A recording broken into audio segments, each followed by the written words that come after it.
আসসালামু আলাইকুম প্রিয় শিক্ষার্থী, আজকের এই ক্লাসে আমি তোমাদের সাথে দ্বিতীয় শ্রেণীর ইংরাজি বইয়ের ইউনিট 2 এর লেসন 5 অর্থাৎ রাইম মানে ছড়া বা কবিতা, এই লেসনের অর্থাৎ এই যে 17 নম্বর পেজ এখানে যা রয়েছে অর্থাৎ এ বি সি ডি কি বোঝানো হচ্ছে ইনশাআল্লাহ সেটা আমি তোমাদেরকে বোঝাবো।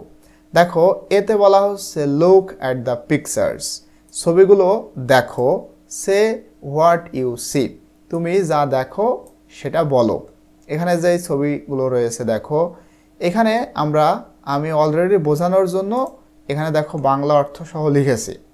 অ্যাক্টিভিটি এ, এখানে আমরা দেখতে পাইছি বয় অ্যান্ড গার্ল অর্থাৎ চিলড্রেন মানে বাচ্চারা, ছেলে এবং মেয়ে যারা বাচ্চা বা শিশু তাদেরকে আমরা দেখতে পাচ্ছি। অর্থাৎ এখানে তোমরা দেখো তোমরা একটু দুইটা বাচ্চা কিন্তু রয়েছে যা আমরা দেখতে পাই। এরপরে আমরা দেখতে পাই সিড মানে বীজ, তোমরা কি দেখতে পারছো? দেখো তারা কিন্তু বীজ বপন করতেছে, ঠিক আছে, বীজটা বপন করতেছে, যেটা এভাবে গাছ হচ্ছে সেটা কিন্তু আমরা দেখতে পাই। এরপরে দেখো আমরা দেখতে পাই স্মল প্লান্ট, সাপলিং মানে চারা গাছ, এই যে সাপলিং মানে চারা গাছ। আবার এটা আমরা এভাবে বলতে পারি স্মল প্লান্ট মানে ছোট্ট গাছ বা সাপলিং অর্থাৎ চারা গাছ। তোমরা দেখো এই যে এখানে ছোট গাছ চারা গাছ আমরা কিন্তু দেখতে পাচ্ছি, ঠিক আছে। এরপরে দেখো গ্রোয়িং প্লান্ট মানে বড় হওয়া গাছ।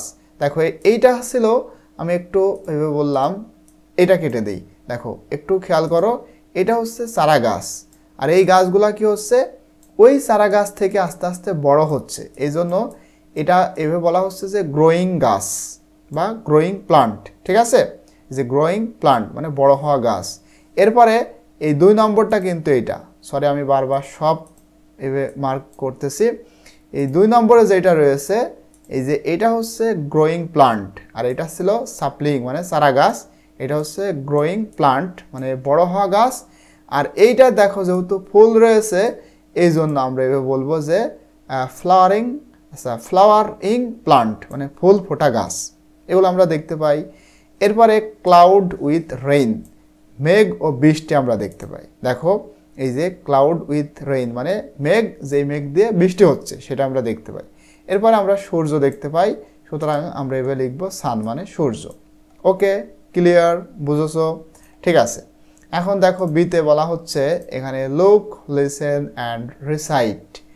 দেখো লুক মানে কি দেখা, দেখো শোনো এবং আবৃত্তি করো, রিসাইট মানে আবৃত্তি করা। আচ্ছা, উপরে এই যে 16 নম্বর পেজ পর্যন্ত আমি কিন্তু অলরেডি তোমাদেরকে বুঝিয়েছি, ঠিক আছে। তোমরা যারা আমাদের উপরের ক্লাসগুলো করনি তারা কি করতে পারো, আমাদের এই যে চ্যানেল, এই চ্যানেলের মধ্যে প্রবেশ করবা, করে এই চ্যানেলের এখানে যে প্লেলিস্ট অপশনটা রয়েছে সেখানে চলে আসবা। এসে দেখো তোমাদের জন্য একটা প্লেলিস্ট তৈরি করেছে, এই যে ক্লাস 2 ইংলিশ নিউ বুক 2025। তোমরা এইটা যদি ওপেন করো তাহলে এখান থেকে কিন্তু সিরিয়ালি সমস্ত ক্লাসগুলা করতে পারবে, ঠিক আছে। আশা করি তোমরা এভাবে সব ক্লাস করতেছো। এখন এইখানে দেখো বলা হচ্ছে লিটল সিড মানে ছোট্ট বীজ। দেখো এখানে কি বোঝানো হচ্ছে, এটা দিয়ে একটা ছোট্ট গাছ যখন মানে বীজ যখন রোপণ করা হয় আস্তে আস্তে গাছ হয়, তো সেটা এখানে রয়েছে। বলা হচ্ছে I plant a little seed, আমি প্লান্ট মানে রোপণ করা, রোপণ করি, আই মানে আমি, আর প্লান্ট মানে রোপণ করা, আমি রোপণ করি একটা ছোট্ট বীজ ইন দ্য গ্রাউন্ড মাটির মধ্যে, গ্রাউন্ড মানে মাটি, মাটির মধ্যে। আউট কামস দ্য সান, এবং out comes the sun big and round. বলা হচ্ছে যে যখন আমি বীজটা মাটির মধ্যে রোপণ করি তখন আউট কামস দ্য সান, সূর্য আসে, যেই সূর্যটা বিগ বড় অ্যান্ড রাউন্ড এবং গোলাকার। মানে দিনের বেলায় কি হয়, সকালে সূর্য ওঠে, সেই সূর্যের কথা বলা হচ্ছে। সূর্য আসে, রোদ দেয়, এবং এভাবে কিন্তু গাছপালা বেড়ে ওঠে। কারণ তোমরা জানো যে এই যে সূর্যের আলো এটা হচ্ছে গাছের কিন্তু এক প্রকার খাবার। এই কারণে এখানে বলা হচ্ছে যে আমি যেই প্লান্ট মানে আমি যেই সিডটা প্লান্ট করি, রোপণ করি, গাছের যে খাবার সেটা কিন্তু সূর্য থেকে আসে। এজন্য সূর্য আসে, যেই সূর্যটা হচ্ছে বড় এবং গোলাকার। Down come the rain drops, soft and slow. এরপরে ডাউন নিচের দিকে আসে, কাম মানে আসা, বৃষ্টির ড্রপ মানে বৃষ্টির ফোঁটা, সফট কোমলভাবে এবং আস্তে আস্তে, মানে এই যে মেঘ থেকে বৃষ্টি হয়, এই বৃষ্টির পানি কিন্তু গাছপালা বাড়ার জন্য খুবই গুরুত্বপূর্ণ। সূর্যের আলো, বৃষ্টির পানি, এগুলা গুরুত্বপূর্ণ। যখন এইগুলা হয়, কোনো একটা মানুষ যদি গাছপালা লাগায়, বীজ বপন করে, সূর্যের আলো পায়, আবার পানি পায়, যখন এগুলা পেয়ে থাকে তখন up comes a flower, grow grow grow. তখন কি হয়, একটা ফুল আসে এবং সেটা বৃদ্ধি পেতে থাকে। গ্রো মানে বৃদ্ধি পাওয়া। ঠিক আছে, আশা করি তোমরা এই কবিতাটা বুঝতে পেরেছো। এরপরে দেখো এখানে সিতে বলা হচ্ছে recite the rhyme and act it out. তোমাদেরকে বলা হচ্ছে এই কবিতাটা আবৃত্তি করো এবং পুনরায় অভিনয় করো বা সেটা আবারও প্র্যাকটিস করো। ডিতে বলা হচ্ছে প্রজেক্ট ওয়ার্ক, মানে প্রজেক্টের কাজ।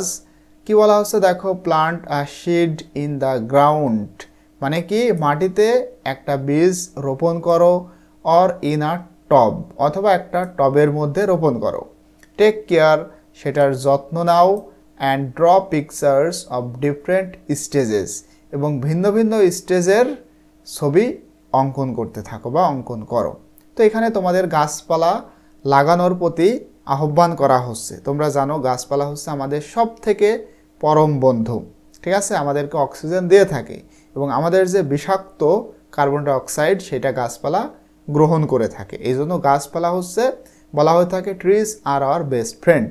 এজন্য আমরা সবসময় বেশি বেশি গাছপালা লাগানোর চেষ্টা করতে থাকবো ইনশাল্লাহ। তো আজকের ক্লাসটা এই পর্যন্ত। ইনশাল্লাহ পরবর্তীতে 18 নম্বর পেজ আমি তোমাদেরকে বোঝানোর চেষ্টা করব। টিল দেন, আল্লাহ হাফেজ।